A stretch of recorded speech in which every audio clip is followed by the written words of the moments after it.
এরপরে প্রশ্ন হলো, আমি আমার স্ত্রীকে বলেছি আলহামদুলিল্লাহ আমার সামর্থ্য আছে, আমি দ্বিতীয় বিয়ে করব। এখন সে আমাকে কসম করাইছে আমি যেন তার মরার পরে বিয়ে করি। দ্বিতীয় বিয়ে করলে কেন মেয়েরা মানতে পারে না? ভাইরা আমার, এটা তো নতুন কিছু না, কেউ ভাগ দিতে চায় না, কেউ ভাগ দিতে চায় না। কিন্তু আমাদের মা বোনদের মনে রাখতে হবে, একাধিক বিয়ের বিধান আল্লাহ রাব্বুল আলামিন এমনি এমনি রাখেন না, এর যথার্থতা আছে, এর যৌক্তিকতা আছে। যদি কেউ এই ক্ষেত্রে মনে করে কেউ যে না আল্লাহর এই বিধানটা আমি মানি না বা এটা আমার কাছে অযৌক্তিক মনে হয়, সাথে সাথে সে বেঈমান হয়ে যাবে। সবকিছু আপনার পছন্দ হবে তারপর মানবেন, তাহলে তো আপনি আপনার পছন্দের গোলামি করলেন। আল্লাহর গোলামি তখন হবে যখন আপনার পছন্দ হলেও মানবেন, পছন্দ না হলেও মানবেন। আল্লাহ রাব্বুল আলামিন পুরুষদের মধ্যে মেয়েদের চাইতে যৌন আকাঙ্ক্ষা চাহিদা বেশি রেখেছেন, এটা বৈজ্ঞানিকভাবে প্রমাণিত, এটা মহাসত্য, এটা অস্বীকার করার কোনো সুযোগ নাই। এবং নানা বাস্তবতার নিরিখে আল্লাহ রাব্বুল আলামিন পুরুষদের জন্য একাধিক বিয়ের ব্যবস্থা রেখেছেন। তাছাড়া একজন নারী তিনি যদি একাধিক স্বামীর তার থাকে, তাহলে সেক্ষেত্রে সন্তান কার হবে নিরূপণ করা জটিল হবে। কিন্তু কয়েকজন স্ত্রী যদি একজন পুরুষের থাকে, তাহলে সবগুলাই একজন বাবার দিকে সম্বন্ধিত হবে। মা তো মায়ের গর্ভে ধারণ করেছে। নানান কারণে আল্লাহ যা নির্দেশ করেছেন এর বাইরে কোনো যৌক্তিক বিষয় থাকতে পারে না। অতএব সব জায়গায় সমতার চিন্তা করলে সেটা ভুল এবং বিভ্রান্তি। সব জায়গায় সমতা নয়, বরং কোন ক্ষেত্রে কাউকে মেয়েদেরকে কোনো ক্ষেত্রে ইসলাম অনেক বেশি দিয়েছে। যেমন খরচ কিছুই করা লাগবে না, কিন্তু সবার সম্পদের ভাগ পাবে, মোহর পাবে, এই সুযোগ মেয়েদেরকে ইসলাম দিয়েছে। আর অনেক বিষয় আছে। যখন নারীদেরকে জীবন্ত কবরস্থ করা হতো জাহিলি যুগে, ইসলাম তখন মেয়েদেরকে এমন জায়গা নিয়ে গেছে, 3টা কন্যা সন্তান ভালো করে লালন পালন করলে ওই মা বাপ শুধু কন্যার সন্তান লালন পালন করার কারণে জান্নাতের গ্যারান্টি পাবেন। তাহলে মেয়েদের মর্যাদা ইসলাম দিয়েছে না দেয় নাই?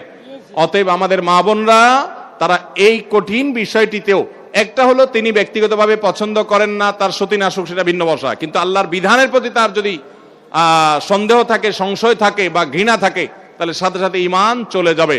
আর পুরুষরা একাধিক বিয়ে করতে হলে তারা সমতা বজায় রাখতে পারবেন কিনা এটা নিশ্চিত করা জরুরি।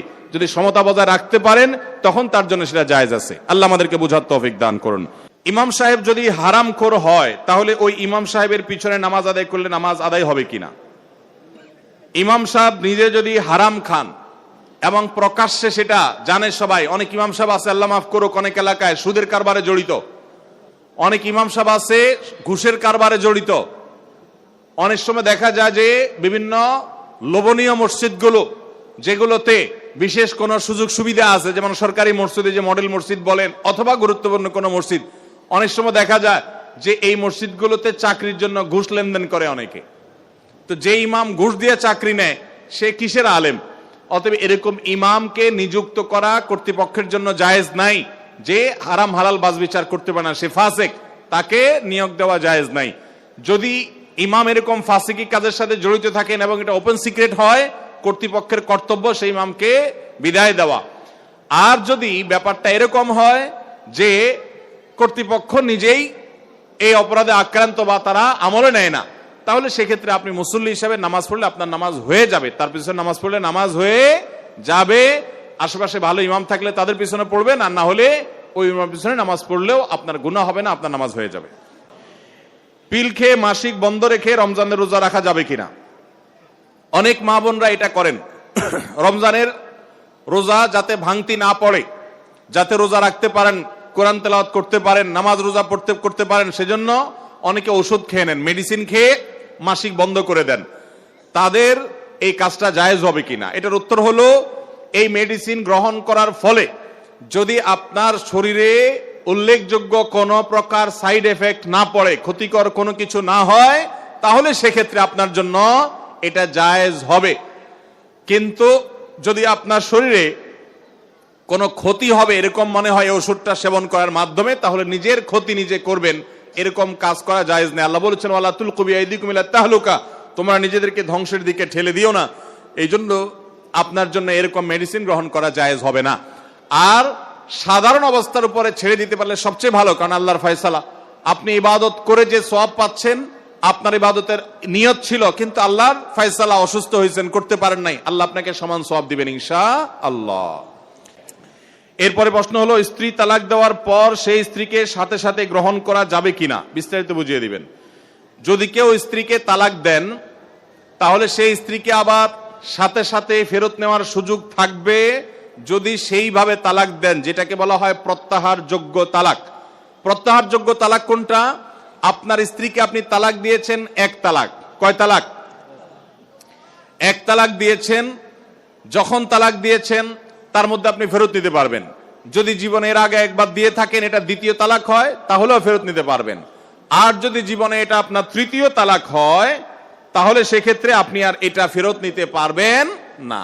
বিধায় আপনার জন্য কোনো অবস্থাতে জায়েজ হবে না, হারাম হবে আপনার স্ত্রীকে প্রত্যাহার করা বা স্ত্রী হিসাবে, স্বামী স্ত্রী হিসাবে থাকা যদি তালাক কয়টা হয়? তিনটা হয়ে যায়। আমাদের সমাজে অনেকে আছে কয়দিন পর পরই বউকে তালাক দেয়। তিনটা কেন, কত তালাক হয়েছে কোনো হিসাব নাই। আল্লাহ তাআলা আমাদের সবাইকে হারাম থেকে বেঁচে থাকার তৌফিক দান করেন। ভাইরা আমার, যারা বিবাহ করেছেন আর আমার যুবক ভাইয়েরা যারা বিবাহ করবেন, করজোড় করে মিনতি করি আপনাদের কাছে, আল্লাহর ওয়াস্তে কখনো হুটহাট করে তালাক দিলাম স্ত্রীকে এরকম কথা বলবেন না। এরকম কথা বলবেন না। তালাকটা খুব ভয়াবহ একটা বিষয় ভাই। সালাতুন জিদ্দুহুন্না জিদ্দুন ওয়া হাজলুহুন্না জিদ্দুন, তিনটা বিষয় আছে। সিরিয়াসলি করলে যা হবে, হাসতে হাসতে দুষ্টামি করে করলেও তাই হয়ে যাবে। অনেক ভাইরা আছেন যারা বলে আমি আমার স্ত্রীকে তালাক দিয়েছি ভয় দেখানোর জন্য। ভয় দেখানোর জন্য যদি আপনাকে একটা ছুরি নিয়ে আমার বুকে জোরে আঘাত করে ঢুকায় দেন ভিতরে, ভয় দেখানোর জন্য করছেন, আপনি মারার উদ্দেশ্যে করেন নাই। মারা যাব কি যাব না আমি? কি বলেন? আপনি কারোর পেটে যদি ছুরি ঢুকায় দেন, কারোর বুকে যদি ছুরি ঢুকায় দেন, লোকটা তাকে মারার উদ্দেশ্যে দেন নাই, আপনি ভয় দেখানোর উদ্দেশ্যে দিয়েছেন, কিন্তু জায়গা মতো লেগে গেছে, লোকটা মারা যাবে কি যাবে না? তালাক এরকম। খবরদার, বউয়ের সাথে চুন থেকে নুন খসলে তালাকের কথা বলবেন না। এগুলা ছোট লোকই, এগুলা করবেন না। অনেক মহিলারাও আছে এখন, আজকাল অবশ্য পুরুষদের চাইতে মহিলারা তালাক আরো বেশি দেয়।